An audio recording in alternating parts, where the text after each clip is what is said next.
Cicero ini dalam sejarah hidup beliau itu punya dua orang sahabat setia yang sangat dicintai.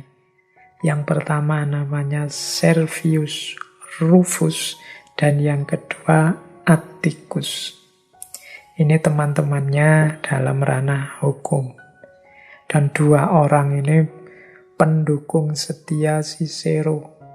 Dialah yang mensupport, menasehati, memberi semangat Cicero sehingga Cicero melahirkan banyak karya.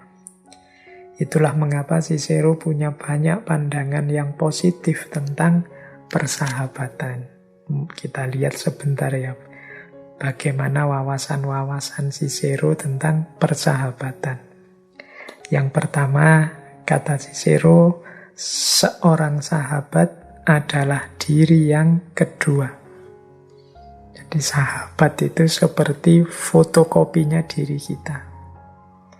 Dialah yang nanti mendukung kita, menguatkan kita, menolong kita. Itu persahabatan. Menurut saya wacana-wacana seperti persahabatan ini penting untuk kita ramaikan lagi. Untuk menandingi wacana-wacana permusuhan.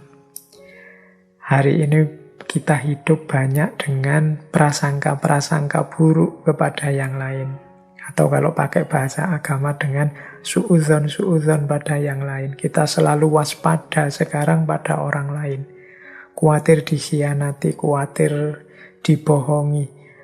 Dia dari aliran mana, dari kelompok mana, sama atau tidak dengan aliranku, dengan kelompokku, dan lain sebagainya. Mental kita hari ini sebagian besar isinya seperti itu.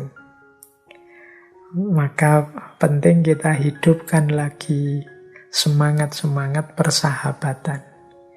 Ini biasanya yang masih muda, ya termasuk teman-teman ngaji filsafat yang muda-muda itu masih merasakan manisnya persahabatan.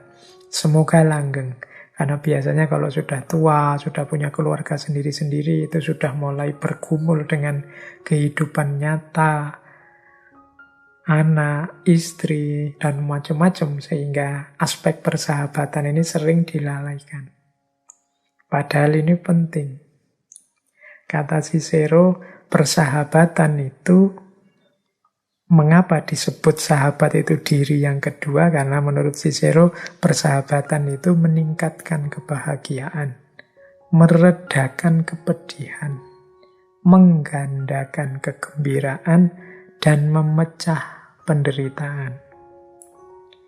Jadi kalau kita punya sahabat dalam situasi bahagia, kebahagiaan kita akan meningkat ketika ada sahabat. Kebahagiaanku adalah kebahagiaanmu. Kan begitu kalau kita saling bersahabat. Melihat sahabat kita sukses, kita bahagia. Kita yang sukses, sahabat kita yang bahagia. Maka persahabatan itu meningkatkan kebahagiaan, meredakan kepedihan.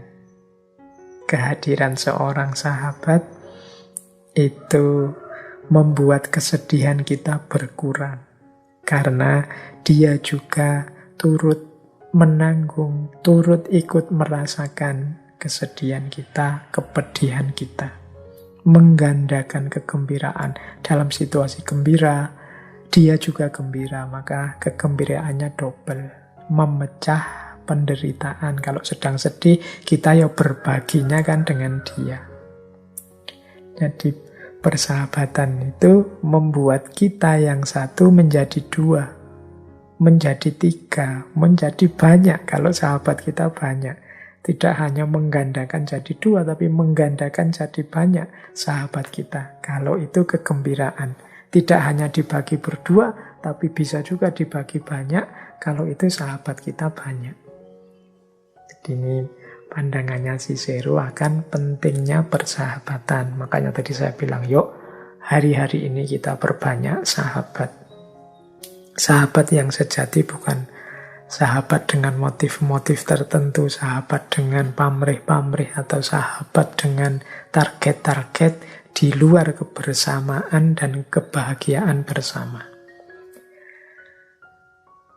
Kata Cicero selanjutnya, musuh dapat membunuhmu, tapi hanya sahabat yang mampu menyakitimu.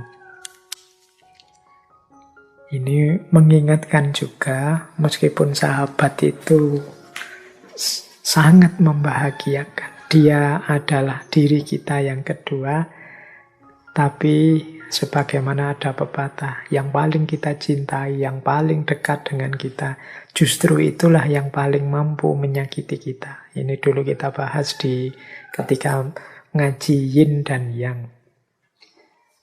Maka kalimatnya Cicero ini berarti, ya kalau musuh bisa membunuh kita, tapi yang bisa menyakiti kita itu sahabat. Kalau musuh memaki kita, kalau musuh ingin membuat kita jatuh, membuat kita sakit, itu kan kita tidak kaget. Wong memang musuh kita. Kita tidak heran.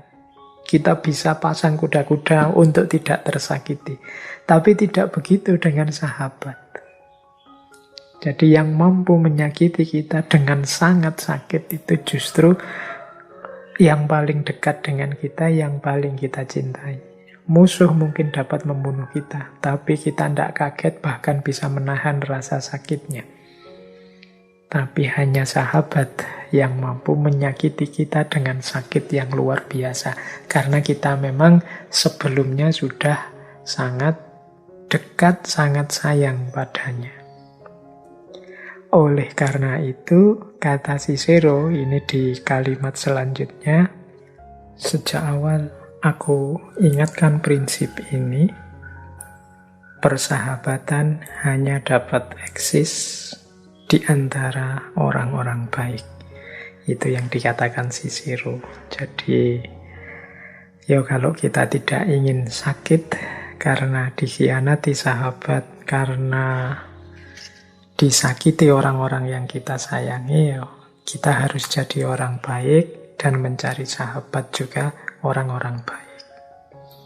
Ini prinsipnya sederhana, tapi ya prakteknya tidak mudah. Karena bersahabat itu kan banyak berhubungan dengan kecenderungan-kecenderungan hati. Mungkin ada orang baik tapi tidak klik sama kita, tidak bisa akrab, tidak bisa nyambung. Yang nyambung kok yang itu misalnya. Ya termasuk tugas kita pada sahabat-sahabat kita kan juga bareng-bareng untuk jadi orang yang lebih baik. Yang penting orangnya mau jadi orang yang lebih baik. Karena kalau mencari orang baik itu kan relatif. Tapi orang yang siap untuk jadi lebih baik itu menurut saya lebih nyaman untuk kita jadikan sahabat. Bersahabat dengan orang yang merasa dirinya sudah pasti baik kan juga tidak nyaman. Orang yang merasa dirinya sudah pasti jago, sudah pasti berkualitas, itu juga mungkin tidak nyaman karena kita pasti dianggap inferior, lebih rendah daripada dia. Jadi yuk, kata Cicero, aku peringatkan, persahabatan hanya dapat eksis di antara orang-orang baik.